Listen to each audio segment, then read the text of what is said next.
नमस्कार, माझं नाव आहे भक्ती आणि बर्फाचे तुकडे का घेतले ते तुम्हाला सांगते. पण आधी स्टार्टिंगपासून स्टार्ट करूयात. तर स्किन केअरच्या नावाखाली मला एवढंच आत्तापर्यंत जमले. ते म्हणजे काय, एक वाडगं घ्यायचं, त्याच्यामध्ये पाणी टाकायचं आणि 4 बर्फाचे तुकडे टाकायचे. म्हणजे ते पाणी थंड होतं आणि त्याच्यामध्ये 4 वेळा तोंड डीप डीप डीप करायचं की आपली स्किन ब्राईट होते, असं मला इंटरनेटवर कळालं. सो तुम्ही पण ते ट्राय केलं आणि माझ्या स्किनवर रिझल्ट असा काहीतरी आला होता. ते पण काय खोटंच आहे, असं फिल्टर लावल्यागत वाटतंय ते पण. आणि त्यानंतर आता एवढा मोठा ट्रे मी खाली केलेलाच आहे, तो भरून पण ठेवायला लागणार हे मलाच माहिती आहे, कारण मी एवढा मोठ्या ट्रेचे सगळे बर्फ त्या वाडग्यात टाकले होते.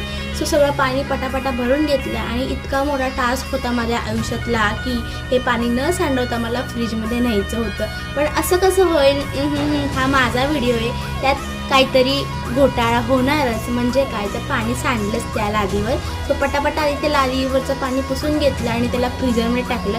आता ह्या ठिकाणाला मला काय म्हणतात ते माहीत नाही, पण ऑलरेडी एक फ्रीजरचं पूर्ण बर्फ तयार आहे. आणि त्यानंतर एवढा उन्हाळा वाढला आहे, सो 6 वर फ्रीजचं टेम्परेचर ठेवायला लागतं आहे. आणि त्यात जलजिरा पण मला गावला आणि ही एवढ्या मोठ्या झाडांवर माझं लक्ष गेलं. आता ह्याच्यात पाणी टाकायलाच पाहिजे, तर टाकलं पाणी. आणि हे नवीन झाड लावलेलं आहे, ह्याचं मी नाव तुम्हाला लवकर शोधून सांगेल नेक्स्ट व्लॉगमध्ये.